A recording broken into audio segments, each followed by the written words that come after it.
Hello everyone, আমার আবার একটি নতুন ব্লগে তোমাদের অনেক অনেক স্বাগত আর অনেক অনেক ভালোবাসা। আশা করছি তোমরা সবাই খুব ভালো আছো। তো আমিও খুব ভালো আছি। তো তো এখানে 3 নম্বর দিনের ভাগবত শুরু হয়ে গেছে আর আমি একদম ভাগবত এখানে এসে একদম ভিডিওটা করছি।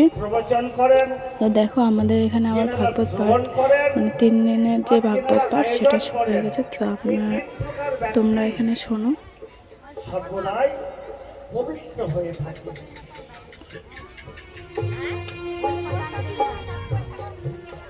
যে মানুষের মধ্যে তিনটি বস্তু রয়েছে, কাম, ক্রোধ আর লোভ। এই কাম, ক্রোধ আর লোভই মানুষকে পাপে আর তারপর ভাগবত অর্থের মাঝখানে এরকম করে একটু নাচ হচ্ছিল, মানে ভাগবতের যে গান মানে যে গানগুলো হয় সেই গানগুলোর মাঝে মাঝে একটু করে এরা নাচ করছে আর গান হচ্ছে। তো দেখো তোমরা সবাই, আর যদি ভালো লাগে তাহলে একটা লাইক করে সাবস্ক্রাইব করে দিও চ্যানেলটিকে।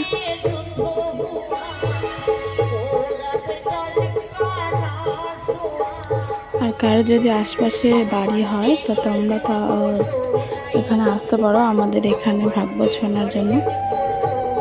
তো চলো। আমার এই যে জীর্ণ শীর্ণ মন্দির, যদি তো তারপরে দেখতে দেখতে আজকে হচ্ছে 3 দিনের দিন, মানে আজকে অনেকটা ভিড় হয়েছে। মানে প্রথম দিন আর দ্বিতীয় দিনের থেকে আজকে মানে অনেক ভিড় হয়েছে। আর যতদিন মানে শেষের দিকে যাবে তত দিন দিন আরও ভিড় হবে। তো তোমাদেরকে আমি তাও দেখাবো। আর জায়গাটা হয়ে গেছে ছোট, তো মানে জায়গা দেওয়া একটু মুশকিল হয়ে যায়। তো চলো তোমরা দেখো, তাহলে বুঝতে পারবে সব কিছু। ছোট একটু পার্ট এখানে হয়েছিল একটু সাজানো, মানে সাজিয়ে একটু দেখানোর প্রসেস। তো সেখানে আমি ভিডিওটা ঠিকঠাক মানে অল্প একটু করেছিল সময়, তো সে জায়গাটা আমি আর করতে পারিনি। তো তারপরে দেখো এখন শেষের দিকে, মানে এখন হচ্ছে আরতি। তো ভাগবত আরতি হচ্ছে আর এদিকে শেষ। আর এদিকে ওরা মানে ছেলে আর বাবা মিলে এখানে ওরা খেলা করছিল, মানে ও আর থাকতে চাইছিল না ওখানে, তার জন্য ওকে নিয়ে একটু ঘুরছিল। আর এদিকে কিন্তু শেষের দিকে এই যে সবাই আরতি করছে, আর এর এদিকে দুষ্টুমি শেষ হয় না। মানে কি করবে, ওখানে তো বসে থাকতে ওকে ভালো লাগে না। আর ওর বাবাকে দেখতে পেলে ওর শুরু হয়ে যায় দুষ্টুমি। তো চলো তোমরা দেখো ওর দুষ্টুমিগুলো। মানে একটু করে গান শুনতে পাচ্ছে, একটু নাচছে, আবার একটু করে দুষ্টুমি শুরু হয়ে যাচ্ছে।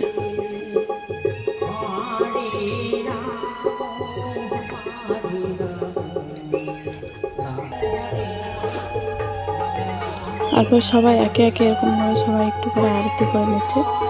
তারপরে হবে শান্তির জল ছেটানো, তো সেটা করলে শেষ। তারপরে হবে খাওয়া দাওয়া করে এসছে যে যার বাড়ি নিজে নিজে। তো চলো তোমরা দেখো, তাহলে বুঝতে পারবে। এই যে এখন হচ্ছে শান্তির জল ছেটাচ্ছে।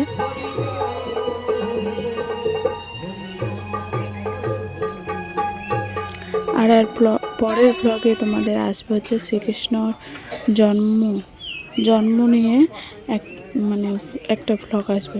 তো এখানে দেখতে দেখতে সবারই খাওয়া হয়ে গেছে, আর এটাই কিন্তু লাস্ট ব্যাচ। তো এখানে দেখো এদেরও খাওয়া প্রায় শেষ। এখন চাটনি আর একটা মিষ্টি, মানে ওই যে বুন্দিয়াগুলো যেগুলো হয় সেগুলো এখন দেওয়া হচ্ছে। তো এখন খাওয়া দাওয়া করে যাবো বাড়ি। তোমাদের যদি ভালো লাগে তাহলে লাইক, কমেন্ট এবং সাবস্ক্রাইব করে দিও।